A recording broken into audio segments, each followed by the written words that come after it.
Hello my friends, let's start this video from the Kaboomed news. They're coming from Russia. As you can see, this is some sort of the refinery, and I may tell you where it happened: in Saratov. Yeah, this is the very famous place for many of the Russian refineries and also the airfield angles. Lots of the videos were shared by the eyewitnesses, and here is also something burning, yeah, you may see on the cloud, reflection. And here is the picture, so definitely you may spot some of the, Russian refinery 100%. So far, it is hard to judge what particular component of this refinery was hit, but as usual, Ukraine aims towards the distillation units. Those are very hard to restore. Well, whatever was hit there, it caused some of the fire. And the blast was recorded on some of the local dash camera. We have this screenshot. And I want to show you everything of that on map. So this is Ukraine capital city of Kiev, and if we go to the river Volga, this is Saratov with angles airfield. And if we go here, you may see the refinery facilities with oil storages. There are many of those near this city. By the way, it seems like Russians knew about this possible attack. That's why they evacuated their strategic aviation from angles well before. But still, they were not capable to defend their refinery because simply they're out of the air defense systems. So far, Russians are out of the real solutions to protect their refineries. Well, they're working to put some of the balloons with the nets or some of the extra meshes, but those kind of the defense systems should be tested, should be produced. It's not one-day solution. Then you have this idea and you right away implement it. No, Russians have to experiment, and maybe next year or the year later they may come out with something working solution. But for now, Ukraine has this window to definitely hit Russia hard. I mean, their refineries using simple drones. For example, those drones were spotted in Orenburg this morning. Those are looted drones. It's been a while since I saw those the last time. Usually Ukraine operates with FP1 drones and FP2. About Orenburg, well, I don't have the precise data about those strike happened, but locals report about kabooms. Russian official media, as usual, says the air defense shut down everything and just some of the debris hit something. Yeah, Ukraine uses nano-smart debris in their drones, which hit absolutely everything. Alright, now from Supernova Plus, we obtained the image, kind of the bad camera operation. Like, girl, what are you filming? Or a woman? Well, there is the smoke coming. I can see it from there, but it's hard to say whether something was hit, but she says it was hit. The light was flashing and there were kabooms. Okay, good news for us. Other locals report about the strikes on oil facilities. And this is again looted drone. Again, very terrible job from the cameraman. Here is the drone. Yeah, definitely we have this photo from Orsk, and this is for sure refinery. It's on fire. Yeah, the fire is really strong out there in Orsk, and this refinery is big as well. Well, Ukraine is very capable, hitting so many refineries for a single night. Great job. Interesting, Russian channels published the news about Ukrainian special operation, which was intended to kidnap Russian MiG-31 with Kinjal hypersonic missile. Allegedly, a navigator of this aircraft type told it to the press that he was contacted by Bellingcat agency. At first, they proposed him the deal to uncover some sort of the secret information relative to the military components, and later on he was proposed actually to hijack the airplane and to land it in Ukraine. If without missile he would obtain $1 million, and with missile itself $3.5 million, plus citizenship in any sort of the European country. That Russian navigator also told that he was proposed to flatline the captain of the ship, so pilot, and take controls and go to Ukraine. Okay, could it be a real thing that Ukraine really tried to get this MiG-31 with Kinjal hypersonic? Well, I think yes. It's roughly 50-50. Could be Russian propaganda, but Ukraine actually done those operations before. I guess it was in 2023 then this operation of Ukraine was successful. Then Russian helicopter pilot took his helicopter to Ukraine and landed in Poltava. Well, in around 1 year he was cancelled by, I guess, Russian special secret services in Spain. Still no one was found who did it, and I guess that the main mistake of that pilot was that he went to give the interview to the press saying how bad Putin's regime really is. Well, the Russian FSB and Putin himself, they don't like those so-called traitors, and they spend the government resource to track and cancel them. They wanted to make it as a case for other pilots not to do the same stuff, and maybe they're quite successful in that. And there is also variant that the situation with MiG-31 is nothing but the Russian propaganda. That's it. Yeah, poor animals have to serve for Russian army. Donkeys again. There are many of those on the front lines, but they're not at the very front. They're used for supplies by Russians, and I see that this donkey is not in a good condition.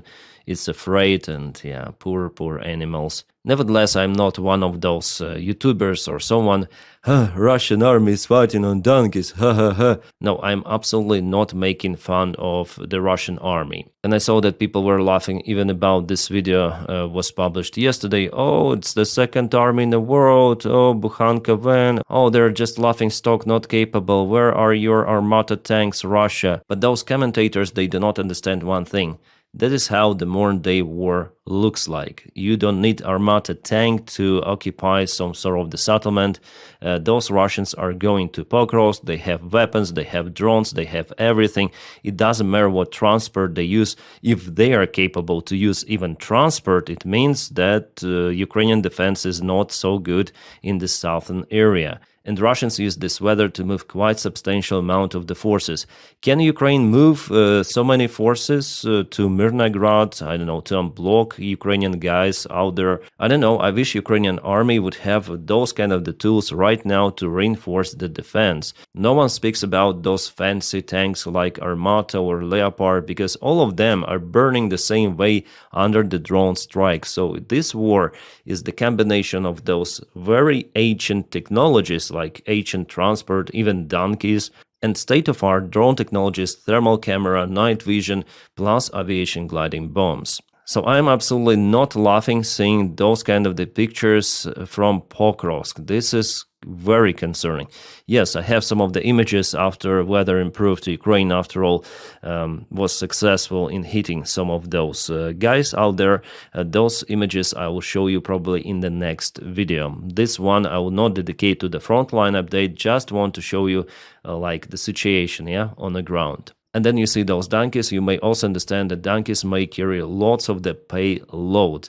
It makes the advancement of the Russian army and their supplies better. And the Russian army doesn't hesitate to use any sort of the way of the transportation or logistics they have. I guess that's what the Ukrainian army also should do, and Ukrainians also are doing this stuff.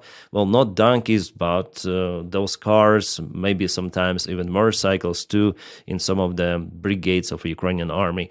Well, they are presented there. But after all, motorcycles are mostly for attacking missions. Alright, great news for Ukraine. United States Senate passes bill to end government shutdown, sends to the House, and House will probably support it because Republican Party has majority. Donald Trump already promised to sign the bill as soon as he has it on the table. Well, guys, I don't really freaking care about internal American political agenda. As for me, everything out there is mostly a shit show, especially right now, but I care about the military support of Ukraine, so the removing of the government shutdown will unblock the frozen military support for Ukraine, which is currently applied on some of the critically important munition, and Ukraine needs it right away because of the very bad situation on the front lines. So of course the government shutdown should be lifted in this case, and I heard the rhetorics of Democrats that they're against lifting the government shutdown, but Senate voted for it. 60 yeah, 40 nay. It means that it will be lifted, which is absolutely fantastic for Ukraine. What is also fantastic that Germany will increase its military support for Ukraine in 2026. Germany will increase it till 11.5 billion euros. That's the record military support.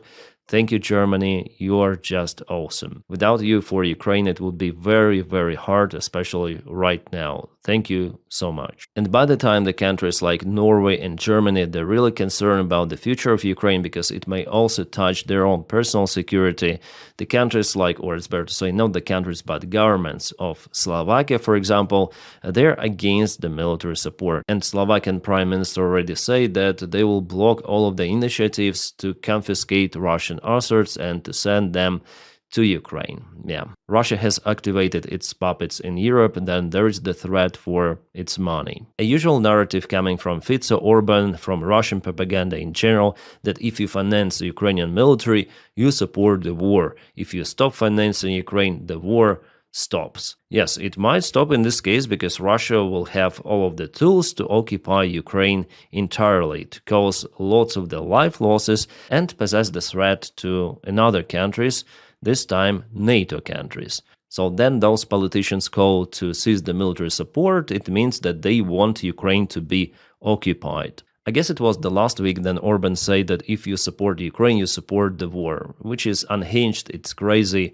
and I just hope that Hungarians will not elect this douchebag the next year. Polish Prime Minister Donald Tusk also mentioned that Putin wants to destroy the European Union with fifth column, so internal forces creating instability. Those forces are available in most of the European countries, including German AfD, and actually ruling governments in multiple of the countries, as I mentioned you. So all of that is done to undermine the values of the free democracy of European Union, to basically provide Russian influence in the region. Oh, we have some interesting news relative to the Russian oil sanctions published this morning. So China, one of the biggest refinery companies, Yangchang Petroleum, shuns Russian oil in latest tender, traders say. So they stopped purchasing Russian oil for refineries. Interesting. So after all, even with those exemptions for Hungary, for example, those sanctions continue to work, and Chinese companies refuse to